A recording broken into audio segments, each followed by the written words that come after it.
Welcome back to the channel, my friends. Today I'm sharing with you 9 secret principles hidden from the eyes of humanity that were used by Rosicrucian masters well before the Roman Empire and many religions.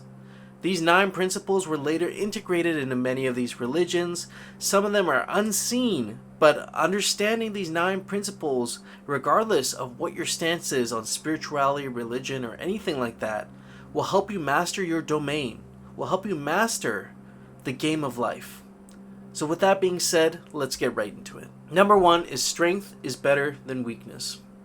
Now this seems obvious, but we live in a society where there's tons of cheap dopamine, right? There's cheap ways to get entertained, cheap ways to get high, right? Using marijuana or doing things like that. Cheap things that we can ingest in our bodies, like cheap food, highly processed foods. All these things can culminate into the energy of weakness, a low vibration energy that if you were to do some simple lifestyle changes and even, go to the gym, for example, a couple times a week, you could transmute other areas of your life. I believe how you do one thing is how you do all things. Number 2, perseverance and courage is better than cowardice. You have a purpose in life, my friend. You must persevere despite the roadblocks. And in persevering, every time you do this, you'll build resilience towards the next major thing you're going to accomplish. And every time you take action, because action is the highest form of prayer, every time you take action, it opens new doors, new opportunities. See, I don't believe in luck. I believe you can create your own luck. And luck is simply, a lucky person is simply someone who sees an opportunity and takes advantage of it right away, maybe not even knowing where that opportunity goes.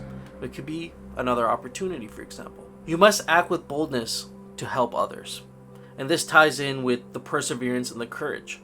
Everybody here came for a reason, to help, contribute to the furthering of mankind, no matter what your role may be, but to really be in line with that purpose of what your soul is meant to be here for. And not squander that energy and not squander that time on the cheap dopamine like I mentioned earlier. This is how you'll manifest your best life. Number 3, discipline and joy are better than guilt.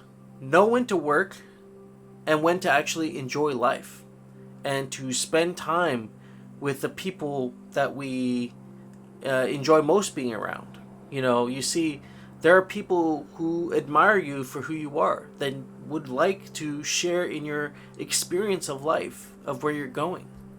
And it's important to work and put the time in, but at the same time, it's important to take breaks. And I really feel this one, because being a new YouTuber and starting all these things and sharing content and putting myself out there frequently, at the same time, it can be time consuming.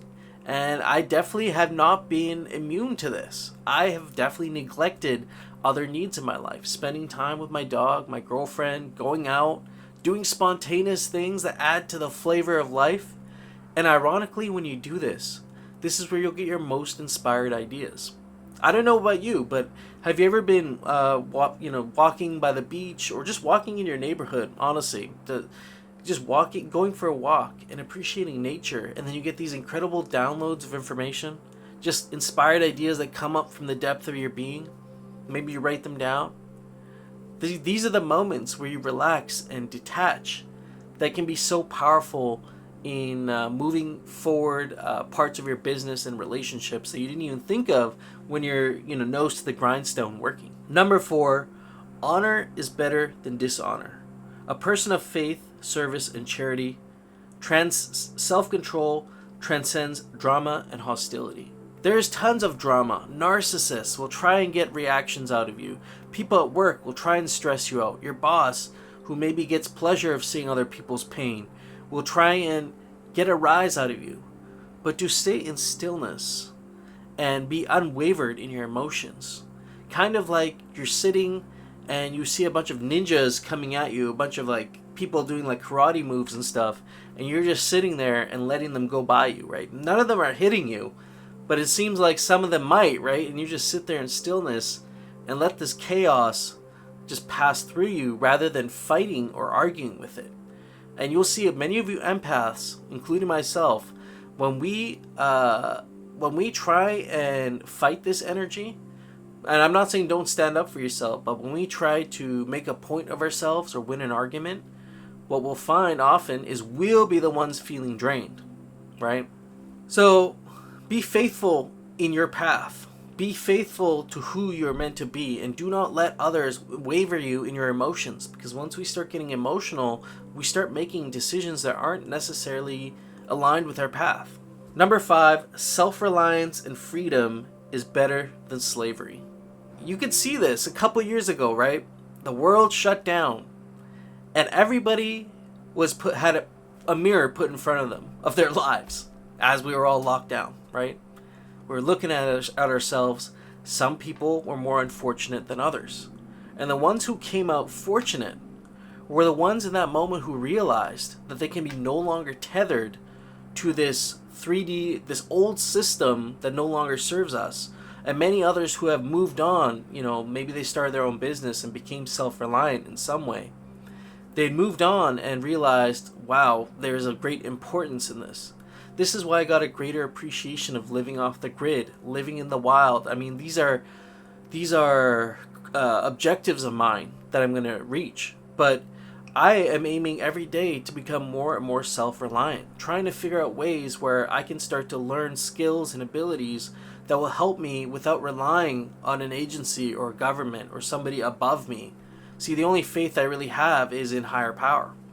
So, opt out of the Industrial Revolution master-slave system that is now coming to an end, and there's an attempt being made to replace the system with something else. Do not get caught in that trap. Start working on your self-reliance today, and aspire to not rely on anybody for your needs. Number 6, hospitality and kinship is better than alienation. Helping those who want to help themselves and being in service to those who can't. I learned this as a paramedic. There were people who their psyche had caused them to realize they couldn't get up after a fall. And we get called for a lot of falls. That was one of the most common calls that you go to. Someone fell on the ground. And some of these people couldn't actually get up off the ground because of their psyche. They believed they wouldn't actually be able to get up. And all it took for me is to reach out and hold their hand. And I wouldn't even be doing any lifting, and they would rise up. They would stand up as if I was the one helping them, but really they were helping themselves. They did not, and don't get me wrong, there were people who were genuinely injured, who medically couldn't get up. I'm talking about people who had rolled off the bed and had to call an ambulance because they physically didn't feel like they had the strength to get up. And all it took was someone to reach out with their hand and give them that energy, that belief that they could stand up, and they were able to get up mostly on their own power. You could be that rope that they could grip onto and start climbing out, right? And maybe there's a service there, maybe there's a business there, maybe there's an idea there to actually get somebody up the ladder, up the well, right out of that psyche, that deep dark well. I've been down there too. And had it not been for a few counselors and some help that I got from therapists, and also doing the deep work and knowing I wanted to fix myself, I would have still been down there. Number 7, truth and realism is better than dogmatism. What is the truth? Do we even know all the facts? What is the meaning we've even attached to the truth? Is it constructive? Is it destructive? Or is it based on ego and delusional mind?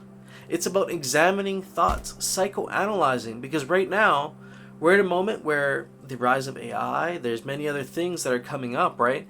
And we have to be able to discern what is true from what is not true. And then going another level deeper, is this truth even constructive to our being and furthering as humanity? Or is it a destructive truth that maybe we must, we must deal with in some way? And then the ego and the delusional mind. The ego is a safety preservation mechanism. It also lives in the left side of our analytical minds, which is where we reside like 99% of the time in this life. From a young age, we've been taught and conditioned to think with the left side of the brain. This is how even higher ups, this is why it's called secret knowledge, because this type of thinking makes up the fundamental basis of our society, is this left-sided ego. And those who have transcended and understand these beliefs, they realize all the creativity, all the cosmic consciousness, the Christ consciousness, that expansive thought happens in the right side of the brain. And so long as they can keep you out of the right side of the brain and have the gatekeepers, the institutions, scientists there, you will never get there, right? So it's about examining the truth in a impartial way and not letting your ego detach to what you want the truth to be. Number 8, industriousness and vigor are better than lifelessness. If we can help ourselves and help others, the entire community benefits and excels. Industrious and vigor are better than lifelessness. The end of nihilism and just doing nothing and just saying, screw the world, let it burn, that is actually coming to an end. We're seeing the climax of that happening with, our outer reality. It's a reflection of our inner state of where we are right now. There's a lot of warring, there's a lot of conflict. The duality of this existence is more apparent now than it has ever been. And it's because we're coming to realize, we're becoming sensitive to the energies that have always been around us, and coming to realize that everything is just in a black and white. Everything in this world is painted as black and white, when in reality, the beauty of life and the whole spectrum of life is actually much more gray and much more cohesive than we may have even acknowledged before. So if we can actually help ourselves and help others in the process, the people around you are actually just a projection of you. So if you're helping your neighbor, if you love thy neighbor, that is loving yourself. And everybody as a hive mind will benefit. Like a ripple effect, when you actually put an action out into the world, that will affect people far beyond than what you can actually perceive. And so acting with good intention and trying to provide as much value as you can to others is the best way, in my opinion, to further, this our agenda of mankind, to create a more positive utopian kind of society, to drag people out of that fear-based mindset, that left brain that we've been camping out in for so long. Number 9, fidelity is better than universalism. Being true to yourself and following your dreams leads to your happiness and everyone else's as well. Make decisions. Take positions. You may have to take a stance on something that people won't be happy with. But in that moment, you are shining your true light. You are aligned in that moment with your soul's purpose. And there's that saying, haters gonna hate, right? There are always gonna be haters coming in, trying to tell you what you shouldn't be doing. And there's always gonna be the opposition. And when you have a large amount of opposition and a ton of more people supporting you, you are on the right path. Even at the start, when you have a ton of opposition, keep dedicated to your path and do not let other people's thoughts and decisions and abilities guide you toward where you are actually meant to go, to where you are actually meant to be. But at the same time, be strategic with your decisions and foresee all potential possible consequences. The left brain does have a role to play here, right? We may be intuitively guided to do many things, but it's important to just realize the law of cause and effect. Every time we put a thought out there into the causal field, it generates a bunch of effects that rain down, right? So it's about being very conscious about the causes we want to have happen, and also realize and have a general sense of the effects that will trickle down from that cause, that intention that we're putting out there. This is harmonic alchemy. This is how the alchemists work. And, in knowing these 9 principles and embracing them, you're probably embracing some of them already unconsciously. But in knowing all these principles and fully embracing them, you will have a much more aligned sense of reality and purpose and direction, and you'll truly be living in your soul's, in soul alignment. So with that being said, let me know in the comments down below, did these principles resonate with you? Are there certain things you have maybe subconsciously known but haven't been practicing? And let's have a conversation about this down in the comments. Until next time, my friends, I'll see you. Peace.